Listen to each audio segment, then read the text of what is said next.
Hello students, मैं आपका maths और साइंस मेंटोर लेकर के आ चुका हूँ आपके लिए एक्सरसाइज 6.1 का क्वेश्चन नंबर 4। क्वेश्चन नंबर 4 ही है ना। एक्सरसाइज 6.1 का क्वेश्चन नंबर 4।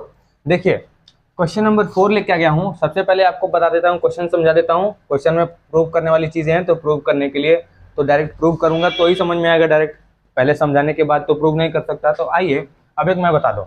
अगर प्रूव करना होगा, देखिए हमें क्या चीज़ प्रूफ दिया है। हमें क्वेश्चन में दिया है कि angle x plus angle y, angle x ये वाला और एंगल आई ये वाला, इन दोनों को जब जोड़ रहे हैं तो ये इक्वल हो जा रहा है डब्ल्यू प्लस जेड के। ठीक है, जब हम ऐड कर रहे हैं तो डब्ल्यू प्लस जेड क्यों रहा है, हमें सिर्फ और सिर्फ यही क्वेश्चन में गिवन है। फिर क्या कह रहा है कि then prove that angle A O B is a straight line. हमें यहाँ पर सिर्फ एंगल ए ओ बी यानी कि ए ओ बी को अगर हम स्ट्रेट लाइन प्रूव करना होगा तो हमें क्या करना होगा, या तो x plus y is equal to 180 degree दिखा दें, या फिर डब्ल्यू plus z is equal to 180 degree दिखा दें। तो हमारे पास पता चल जाएगा कि एक ए ओ बी यानी कि ए बी पर जो दोनों एंगल्स का सम करेंगे 180 डिग्री के बराबर हो जा रहा है, तो हम प्रूव कर सकते हैं कि ये भी एक स्ट्रेट लाइन है। तो आइए प्रूव करते हैं। सबसे पहले मैंने आपको बता रखा है कि जब भी हमें प्रूव करना होगा तो सबसे पहले चीज हम यहाँ पर क्या लिखते हैं, प्रूव करना हो या फिर कोई भी चीज फाइंड करनी हो तो सबसे पहले हम यहाँ पर लिखते हैं गिवन। गिवन लिखते हैं। गिवन में हमारे पास क्या क्या है, यहाँ पर सिर्फ और सिर्फ है हमारे पास x plus y is equal to डब्ल्यू प्लस जेड। ठीक है, फिर उसके बाद मैंने बताया था कि जब भी प्रूव करना होगा हम यहाँ पर लिखेंगे टू प्रूव, कि हमें प्रूव क्या करना है। टू प्रूव लिख दिया यहाँ पर। अब टू प्रूव में क्या करना है कि A O B is a line, तो आप यहाँ चीज वही लिख दे कि A O B is a line. अब आप मेरे को बात बताइए मेरे भाई कि यहाँ पर एक पॉइंट ओ है, यहाँ पर एक पॉइंट ओ यहाँ पर आपको दिख रहा होगा। इस पॉइंट ओ के ही चारों किनारे किनारे ये चारों एंगल्स हैं। इन चारों एंगल्स को अगर हम ऐड कर दें, इन चारों एंगल्स को हम अगर ऐड कर दें तो हमारे पास कितना होगा, क्या वो 360 डिग्री होगा। आइए हमारे पास नेक्स्ट स्टेप होगा कि हम इसका प्रूफ देंगे कि ए ओ बी एक स्ट्रेट लाइन कैसे है, उसका हम प्रूफ देंगे। तो प्रूफ देने के लिए हम यहाँ पर लिखेंगे प्रूफ। ठीक है, हमने लिखा यहाँ पर प्रूफ। अब प्रूफ लिख दिया और मैंने बताया कि सबसे पहला स्टेप हमें क्या करना है कि इस पॉइंट के अराउंड ये कितने भी एंगल्स होंगे उन सभी एंगल्स का सम हमारे पास 360 डिग्री होगा। तो आप डायरेक्ट यहाँ पर लिखेंगे कि angle x plus angle y plus angle w plus angle z। अगर इन चारों एंगल को आप जोड़ेंगे तो ये किस चीज़ के बराबर हो जाएगा मेरे भाई, आप कहेंगे 360 डिग्री के बराबर हो जाएगा भैया। तो मैं कहूँगा इसका रीज़न लिख दीजिए। तो आप यहाँ पर लिखेंगे एंगल्स अराउंड अ पॉइंट, क्या लिखेंगे, sum of angles, sum of angles around अ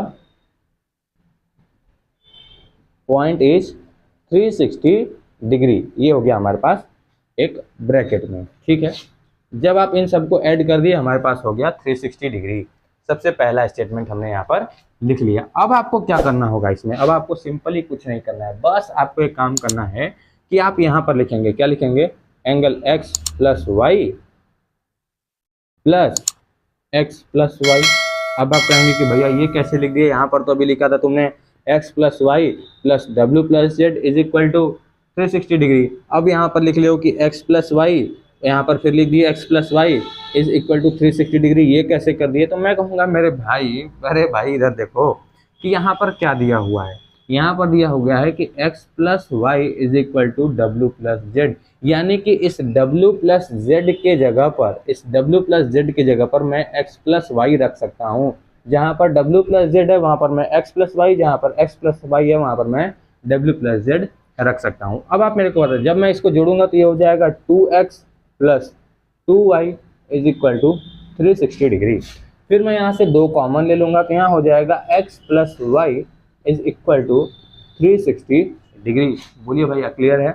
अब देखिए यहाँ पर बच जाएगा हमारे पास x प्लस वाई और ये 2 इधर मल्टीप्लाई में इधर आएगा, डिवाइड में हो जाएगा, तो ये हो जाएगा 360 अपॉन में 2, तो हमारे पास आ जाएगा x plus y is equal to 180 degree.